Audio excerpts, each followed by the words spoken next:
Welcome to the Perfect Place to Put a Practice podcast by Scott McDonald and DrDemographics.com, the best source of demographic, psychographic, and marketing information for professionals.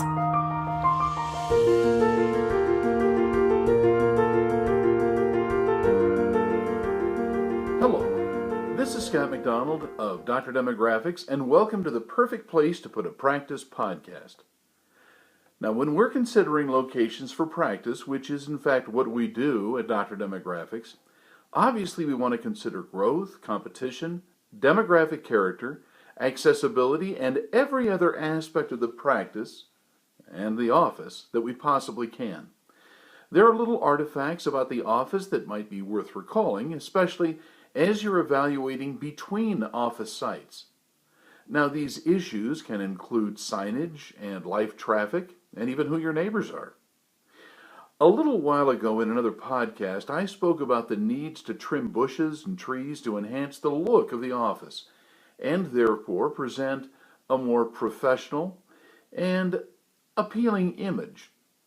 Now, there is an issue that has come up, and fairly recently, with several of our clients, and it's pretty basic, but it's vitally important for some offices, but certainly not for all. We'll just refer to this as parking matters. Obviously, if the practice is located in an urban center, there are alternatives to parking, but in my experience, these are very rare situations that you don't need to think about parking. You need to pay attention to this issue because it's a growing one. Now, some say love is hell. Well, maybe, but figuring out parking for a professional practice may at least qualify as purgatory. Certainly, it should have been covered in Dante's Inferno. There's got to be a ring of hell somewhere. Do you really need to be concerned about parking? Now, since the invention and the common use of private transportation, I can tell you, yeah, it matters. And in spite of what futurists may claim, private automobiles are not going to disappear from the scene. There are a few words of wisdom gained through painful experience that I'd like to share regarding parking issues. In a sense, availability of parking has nothing to do with the productivity of a practice location. Productive space is found in operatories, consultation rooms, treatment spaces, and examination wards. On the other hand, if parking is poor or is unavailable, faithful customers and patients will avoid coming to your office. As doctors consider spaces in increasingly dense populations, particularly near city centers, there is a demand that is increasing the call for attention. Now let me go through some of the considerations of parking issues. There are 5 aspects of parking I want to discuss with you now. Number 1, danger parking.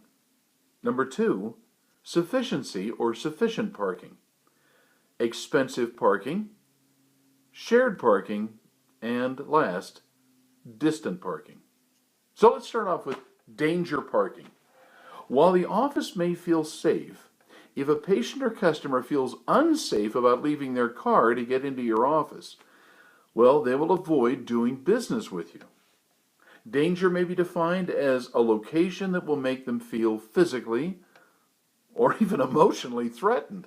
Like lots of dark spaces and suspicious people lurking around, as well as a threat to their car and their belongings.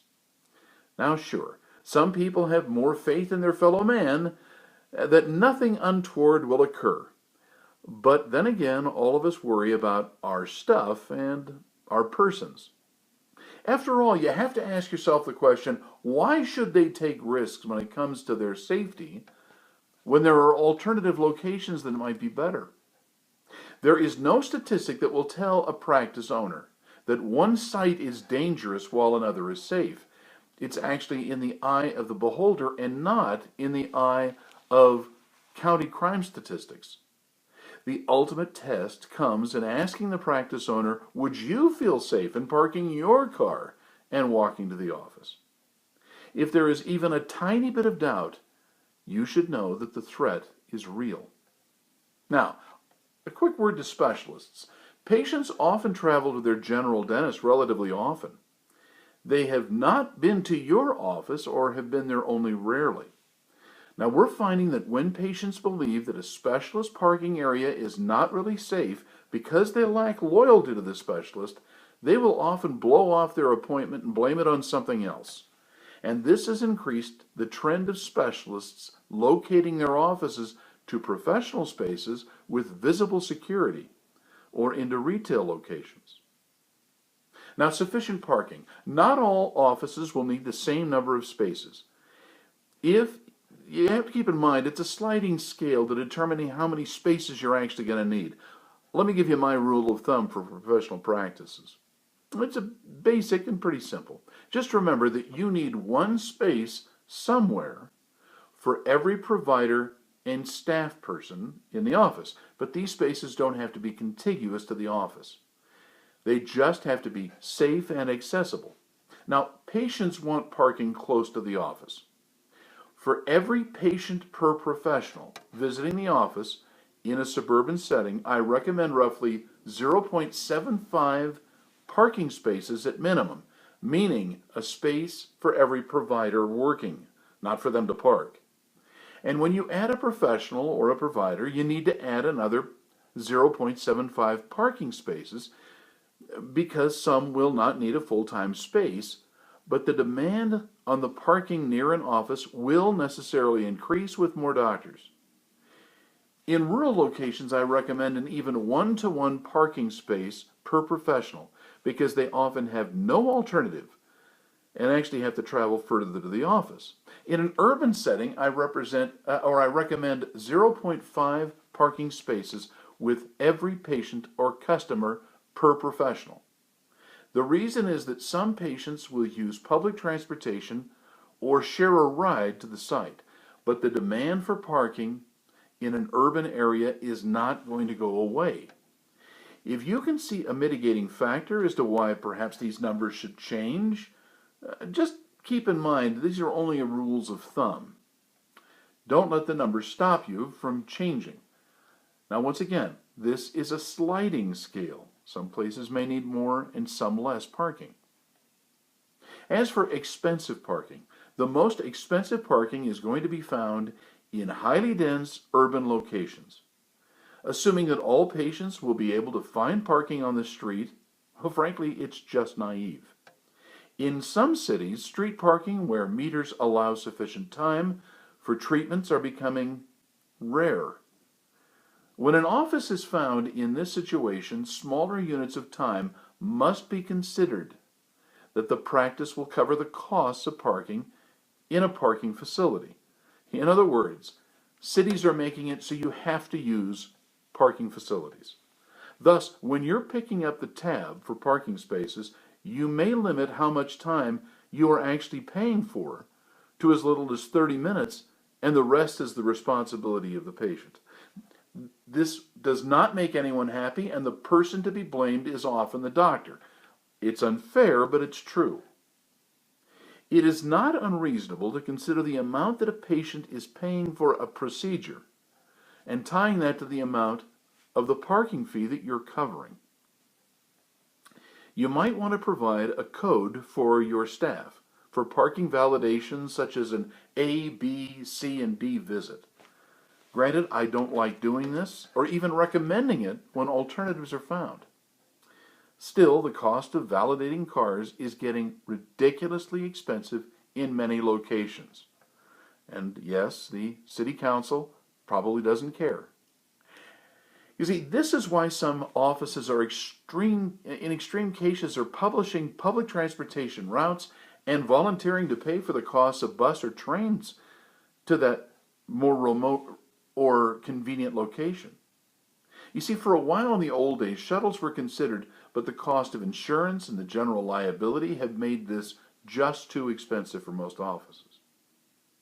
Now let's talk about shared parking.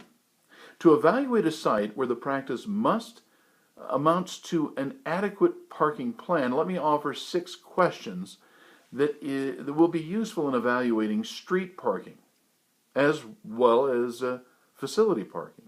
Number 1, what are the other businesses or practice owners doing nearby?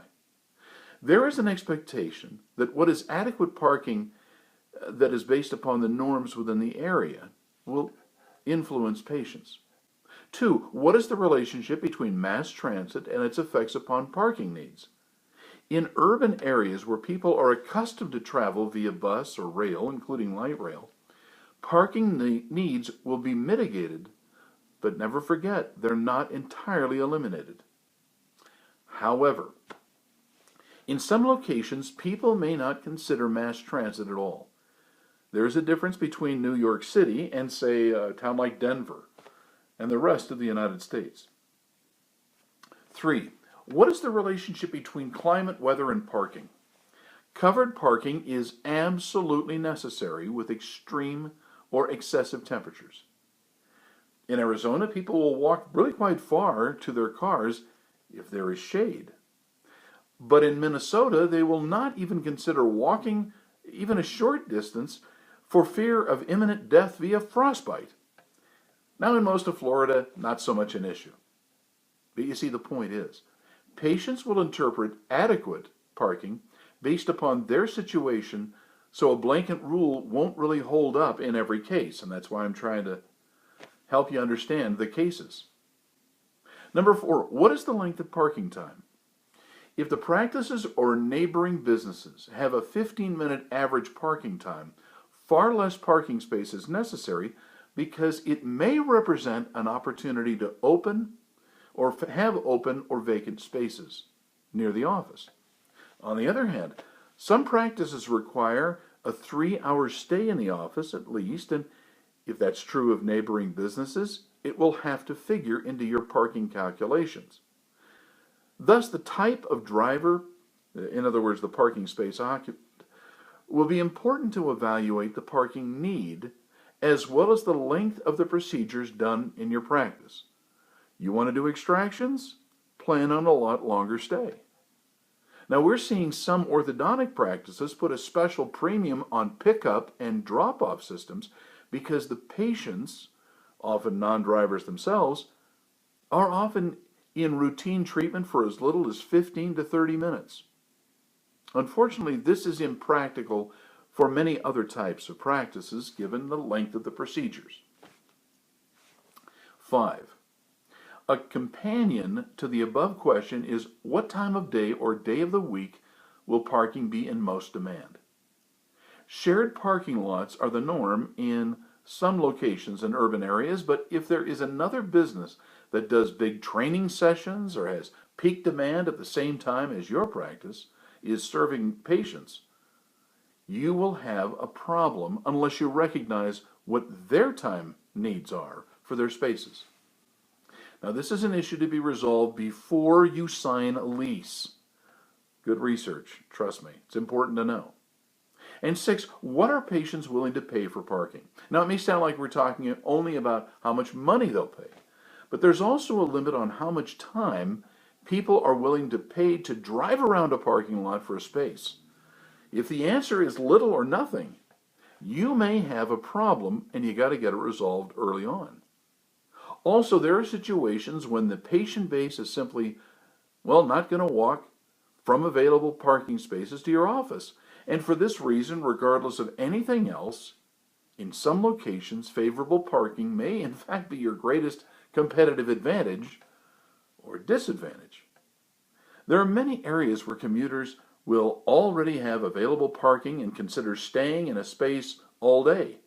If this is the case, it does not make sense for the practice to reimburse, and it is a good idea to solicit services or you're offering your services to those who work locally. The issue of validated parking is a complication that is forcing many professional practices, and there is no single right answer. I can only share that my clients have reported in the event that a person drives 20 minutes or more to get to the office, parking validation may be necessary. If there is limited free parking options, meaning that there is limited parking space on the street, for example, validated parking is necessary. Yes, it can be very expensive. But if one calculates the amount of money earned from a single hour visit versus the likelihood that the patient or client will consider passing by this practice, well, frankly, that's a big calculation of cost as well. It's lost opportunity.